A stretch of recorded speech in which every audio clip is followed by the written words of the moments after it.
तो यहाँ पर हमारे पास नी 2025 से काफ़ी सिंपल असर्शन रीजन की प्रॉब्लम है, जिसमें हमें दो कंपाउंड्स दिए हैं यहाँ पर। They are alkyl iodide and alkyl chloride.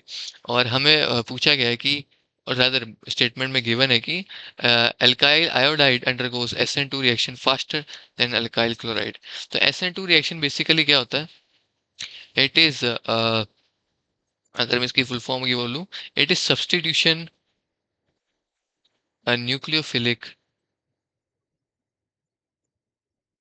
bimolecular where each word holds its meaning। यानी सब्स्टिट्यूशन होगी, न्यूक्लियोफाइल के थ्रू होगी, और दो मॉलिक्यूल्स की होगी। इसका मतलब है कि बेसिकली यहाँ पे हो क्या रहा है, कि एक न्यूक्लियोफाइल आएगा और वो इस को सब्स्टिट्यूट कर देगा, इसको बाहर निकाल देगा, यहाँ पे अटैच हो जाएगा। सिमिलरली इसमें भी होगा। तो इन इस SN2 रिएक्शन में बेसिकली हो क्या रहा है कि न्यूक्लियोफाइल कार्बन एटम को अटैक करता है एट द सेम टाइम, जब ये लगा हुआ एटम जो कार्बन एटम से लगा हुआ है, that is leaving group, that is halogen here, उसी टाइम पर न्यूक्लियोफाइल आता है जिस टाइम पर ये लीव करता है। तो जाहिर सी बात है कि जितनी आसानी से ये हैलोजन यहाँ से लीव करेगा, उतनी आसानी से यहाँ पे न्यूक्लियोफाइल अटैच होएगा और उतना ही फास्ट रिएक्शन होगा। तो the ability of attached group to leave carbon जो है वो डिसाइड करेगी कि SN2 रिएक्शन फास्ट होगा कि नहीं। यानी जो हैलोजन अटैच्ड है वो कितना वीक बॉन्ड बना रहा है कार्बन के साथ, वही जो है डिसाइड करेगा कि SN2 रिएक्शन कितना फास्ट है।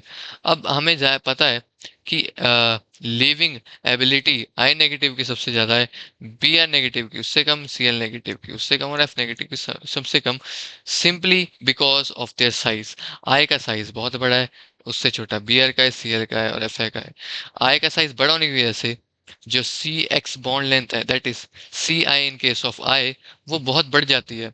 क्योंकि इसका साइज बड़ा है ना, तो ये बॉन्ड लेंथ बढ़ जाती है, और बॉन्ड लेंथ बढ़ने की वजह से एक वीक बॉन्ड बनता है, और वीक बॉन्ड होने की वजह से आई आसानी से छोड़ छोड़ देता है, और ऐसा आई आसानी से छोड़ देता है, इसीलिए न्यूक्लियोफाइल आसानी से लग जाता है, और SN2 रिएक्शन फास्ट हो जाता है as compare to that of chlorine, जहाँ पे क्लोरीन एक स्ट्रॉन्गर बॉन्ड बना रहा है, और इसलिए वो आसानी से छोड़ता नहीं है कार्बन को, और जब तक छोड़ेगा नहीं न्यूक्लियोफाइल लगेगा नहीं, और SN2 रिएक्शन होगा नहीं जल्दी से, आए यहाँ पे जल्दी से निकल जाता है। तो हमारी असर्शन एकदम करेक्ट है यहाँ पर। वहीं पे अगर हम रीजन की बात करें, तो it is correctly stated that iodine is a better leaving group because of its larger size होने की वजह से, क्योंकि ये डाउन द ग्रुप यानी काफी नीचे है ग्रुप में, और इसी वजह से इसका साइज बड़ा है, और ये जो CX बॉन्ड लेंथ है दैट इज हाई और रादर लॉन्गर, और जो ये बॉन्ड बनाता है वो वीकर है, तो it is a better leaving group, आसानी से अपना बॉन्ड तोड़कर बाहर ले जाता है, अच्छा लिविंग ग्रुप है। तो रीजन भी करेक्ट है, और एजर्शन का ही रीजन है ये। तो हमारी जो ऑप्शन बन जाती है that is both A and R are true, and R is the correct explanation of A, that is option 1 is correct।